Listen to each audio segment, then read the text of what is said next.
Hey, today I want to go over a way to get more mileage out of the stock effects in Ableton, and really an interesting way to get more different effects out of any effects, really. Let's get into it.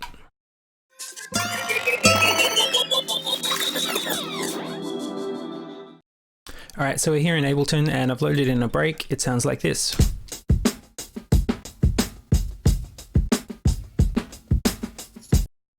So it's fine, but let's say I want to creatively distort it and get some cool stuff out of it. Let's grab overdrive.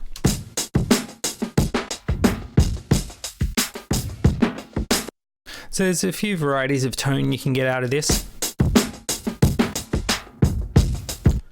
So a cool way to get even more tones out of this is to emphasize different parts of the original source material, process them, and then pull out those emphasized frequencies again. I'll show you how to do that. Let's grab an EQ8. Let's just muck around with some shelves to start with.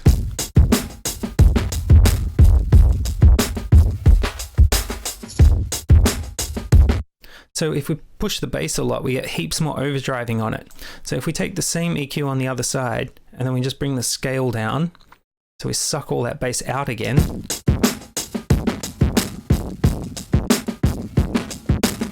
So without our EQs, our loop sounds like this. And with our EQs, you get a hugely different character out of it, because we're really distorting the crap out of the bottom end and then removing the bottom end again. So obviously we can set up some macros for these EQ8s so that we can push and pull with one knob. Let's set that up. All right, so let's grab a fresh EQ8, and we'll have a low shelf because that works out pretty well, and we'll have a high shelf so we can push the top end if we want, and then we'll have a bell that we can sweep around. So we'll chuck that in a group, and let's just assign the relevant parameters.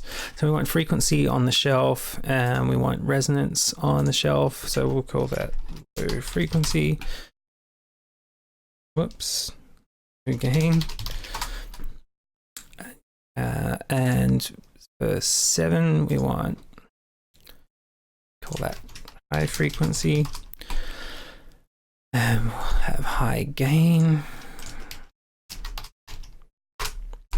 And then for both of these shelves, I'll map the resonance to a single parameter, because I don't think we'll want to edit them separately. We'll see how we go. So shelf gain. And then for our bell, we'll use the remaining 3 macros. So bell frequency, gain,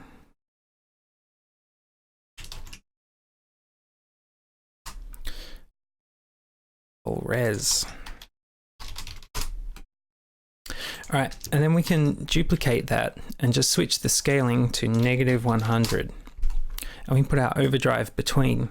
So now any movement that we make over here will be duplicated in both of the EQs. So if we put the, let's put everything back to 0 for the gains. So this should be the same as our original overdrive. But if we push the bell,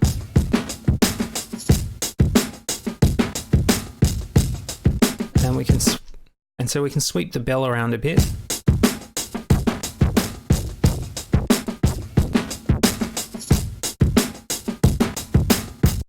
What if we try negative gain?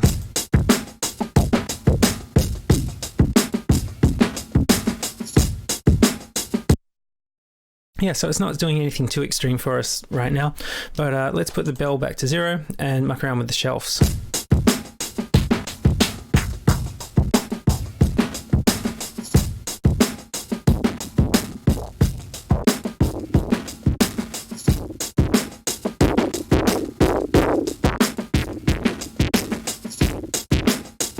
So that sounds pretty wildly different to just a regular overdrive. So obviously anything which is level dependent is going to react really well to this. Let's grab a saturator. So saturator without all of our emphasis and de-emphasis sounds like this. Well, maybe we'll use sinoid fold. Give it some drive. with our rack, just changing the EQ before and after.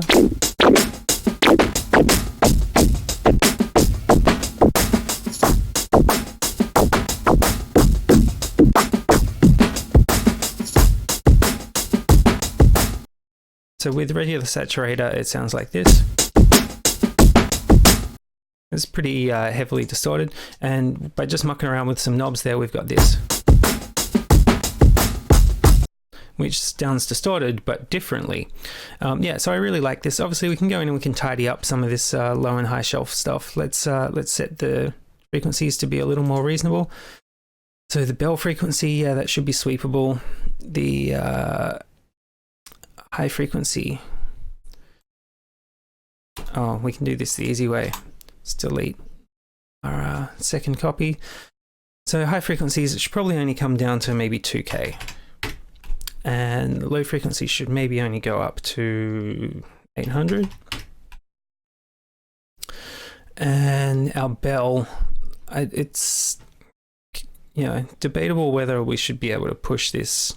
Let's make it 200 to 8K, because I feel like that's a pretty reasonable range. All right, and if we duplicate our EQ again and set the scale to -100. All right, so our knobs are a bit more controlled now.